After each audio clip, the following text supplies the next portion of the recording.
Hola a todos, Doctor Duplat, cada persona que nos está mirando, que mira este video y cada uno de los estudiantes. Muy buenas tardes tengan ustedes. El tema de mi proyecto final se titula Francisco Villa en la Revolución Mexicana.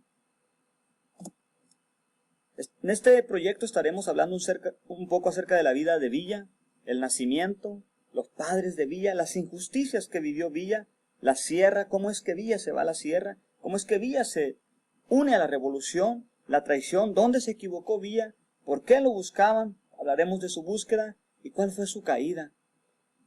Y también estaremos tocando el tema del éxito de la revolución mexicana que tanto defendió y tanto luchó este personaje. ¿Quién fue Francisco Villa? Quizás es la pregunta. Francisco Villa fue un revolucionario mexicano que lideró, junto al lado de otros revolucionarios, Pascual Orozco, Emiliano Zapata y otros más que se unieron con el tiempo en la misma causa de la Revolución Mexicana, el sector agrarista de la Revolución Mexicana. Querían recuperar las tierras que les habían robado. Francisco Villa era un campesino pobre, quien quedó a muy temprana edad huérfano y sin estudios formales. El principio de la Revolución Mexicana de 1910 es cuando Francisco Villa se une a esta revolución para defender la causa del pueblo. Era conocido por mucho tiempo como un bandolero que tenía un don especial como Robin Hood de ayudar a los pobres. Él fue un revolucionario de la Revolución Mexicana quien llegó a ser general y quien luchaba porque hubiera el repartimiento de las tierras de regreso junto con los otros revolucionarios que pedían lo mismo. Él dominaba el norte del país como revolucionario y general con su gente, él y sus ejércitos. ¿Dónde nace este personaje? Francisco Villa nace en la hacienda del Río Grande. Esta hacienda estaba ubicada en el pueblo de San Juan del Río, en Durango, México. Aquí podemos ver un mapa del estado de Durango. Y como ven ustedes, aquí se mira un poco de la hacienda, de lo que queda hoy, de lo que en ese tiempo era como un palacio. Entonces Villa nace en este lugar el 5 de junio de 1878. El nombre principal de registro que existe para Villa es José Doroteo Arango Arambula, quien después se cambia el nombre al personaje de Pancho Villa y lo estaremos viendo más adelante. Los padres. El padre de Francisco Villa fue Agustín Arango, su madre fue María Micaela. Villa tenía 2 hermanos y 2 hermanas. Él queda huérfano a muy pequeña edad y es el heredero de lo poco que tenían sus familiares.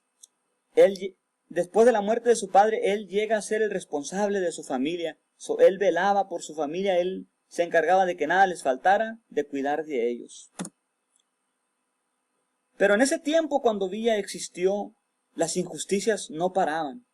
Había tantas injusticias desde el año 1976 hasta el año 1911 por el dictador que en ese tiempo era el líder presidente del país y muchos hacendados y terratenientes, que solamente los ricos que tenían ya muchos se hacían más ricos. Entonces las injusticias que se vivían era el robo de tierra, le quitaban a aquel pobre lo poco que tenía y se lo daban a aquellos que tenían más para que fueran aumentando sus riquezas. A Pancho Villa le tocó vivir ese proceso. Le tocó ver cómo le arrebataron sus tierras a sus padres y también a muchos de sus familiares. Él es testigo de las injusticias de los pobres. Él ve cómo el pobre cada día se hace más pobre al perder su tierra. Pero no solo eso, sino que vive una justicia que él le tocó vivir la propia, que fue la violación contra su hermana. El hijo de un hacendado trata de abusar o abusa de su hermana. Y Villa, lleno de furia, de ira, se lanza contra ese hombre matándolo. Y se convierte Villa en ese momento en un asesino y tiene que huir a la sierra.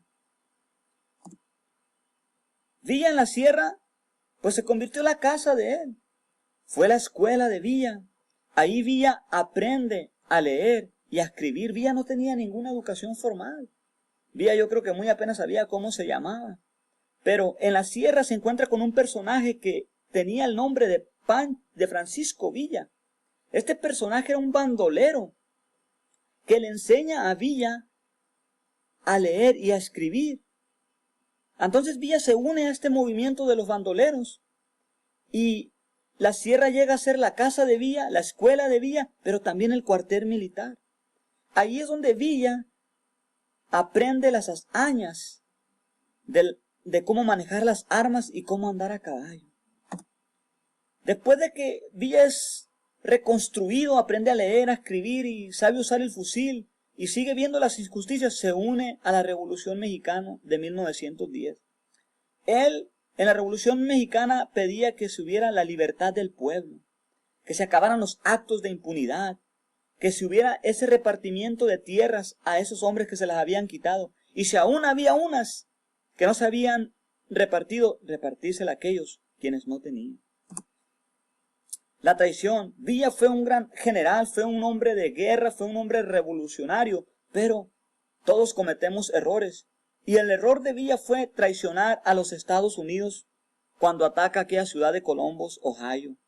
En ese momento Villa, antes de atacar la ciudad, Villa lo apoyaba a los Estados Unidos. Los armamentos venían de allá, muchos beneficios tenía Villa de los Estados Unidos. Pero en el momento que él decide atacar una ciudad en los Estados Unidos, Villa pierde el apoyo.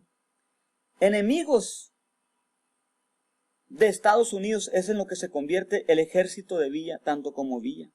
Entonces Villa en este momento, cuando ve que ha cometido un gran error y se da cuenta, él se convierte en un fugitivo en el pueblo, porque los Estados Unidos lo anda buscando para acabar con su vida.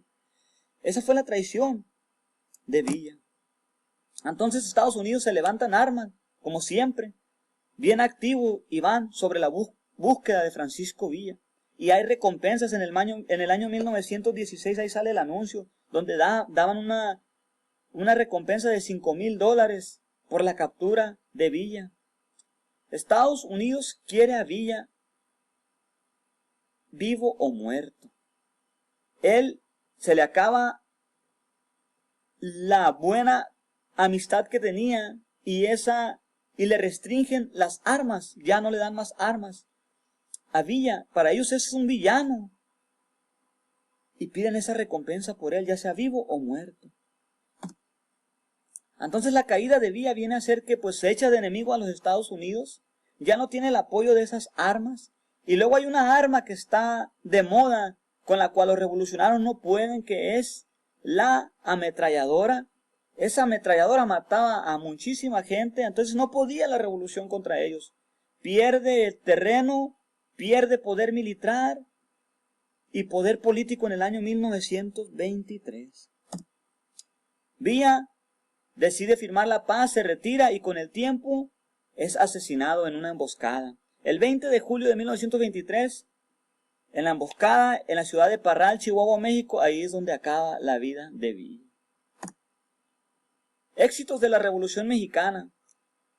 Por lo que se luchó en la Revolución Mexicana valió la pena. Hoy Villa y los demás revolucionados pueden ver el resultado de su trabajo, de su aferramiento, de su lucha. Y hoy la Revolución Mexicana cumplió con su propósito. Los campesinos recuperaron sus tierras. Hoy la trabajan y viven de ella. Muchísimas gracias a todos.